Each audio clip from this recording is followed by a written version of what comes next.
From a strictly strategic perspective, Joe Biden should pick Elizabeth Warren as his vice president. I'm going to make the case for that now. Joe Biden already committed to choosing a woman to be his running mate.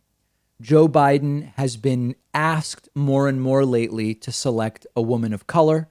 We saw Senator Amy Klobuchar remove her name from consideration, saying Joe should really pick a woman of color. Now, I think part of it was Amy Klobuchar was wrapped up in the whole Derek Chauvin fiasco. We won't revisit that now, but I think that played a role. But in any case, Amy Klobuchar dropping out and saying Joe should really pick a woman of color rather than me. And that would be powerful in its own way. But from a merely strategic point of view, I believe Elizabeth Warren actually makes the most sense.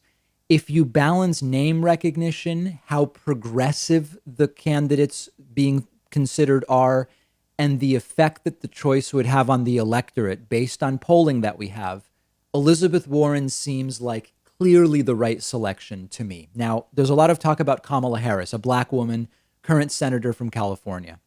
Harris's identity would be very powerful. The first woman VP also being a black woman. There's no doubt that would be very powerful. The problem is Kamala Harris's prosecutorial record as Attorney General in the state of California. And that is not likely to pull in disaffected Bernie voters. It's not likely to appeal to the progressive wing of the Democratic Party.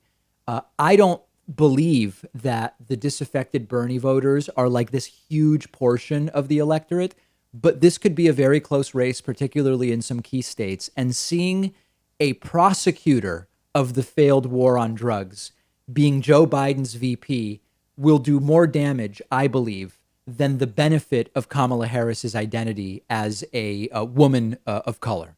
You've then seen names thrown around like Stacey Abrams. Now, I like Stacey Abrams. She was a Georgia state rep. She ran for governor in Georgia in 2018. I don't believe she has the experience nor the name recognition to really help Joe Biden very much. I don't actually believe she's a top candidate right now. I think there's a very small chance that she is selected. Joe Biden's also reportedly considering Val Demings, a black congresswoman from Florida, and Michigan Governor Gretchen Whitmer from Michigan. And there's an interesting case to be made for either of them.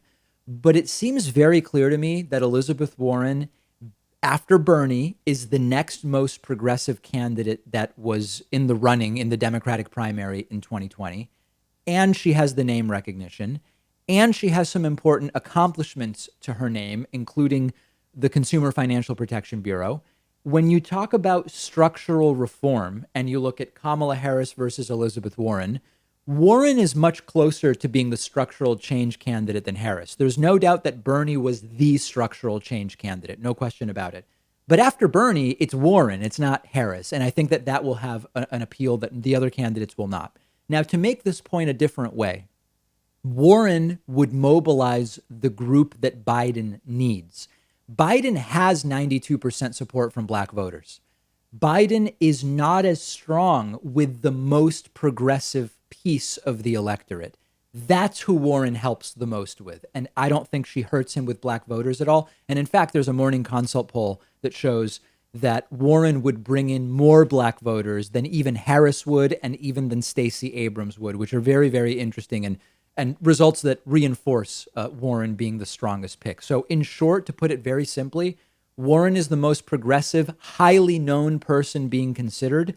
And in the polls, she helps Biden the most, not only with the most progressive voters, but also with black voters. So that's who I would go with. Now, that being said, there are all sorts of ancillary reasons to focus in on a woman of color instead of a white woman. I don't deny that for a second.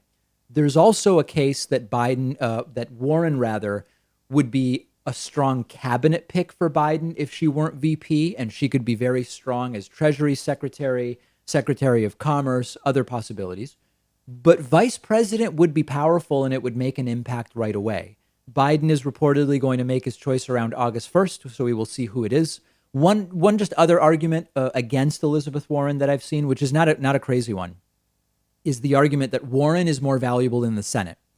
And that if she leaves, sometimes in Massachusetts, in these special elections, we elect Republicans to the Senate. We saw it with Scott Brown. This is not a seat we can afford to lose when we are looking to take control of the Senate in the fall. I don't know if it'll happen. It's an uphill battle. So that would be an argument against Elizabeth Warren, but it would be great to watch her destroy Mike Pence in those debates, wouldn't it? So my choice is Elizabeth Warren. I want to hear from you. If you love feeding your intellectual curiosity, but you're always struggling to find the time, check out one of my all-time favorite apps called Blinkist. Blinkist lets you consume an entire book on your way home from work. They take thousands of popular nonfiction books, condense each one into text or audio that you can get through in just 15 minutes, and you get all of the important core ideas and information from that book.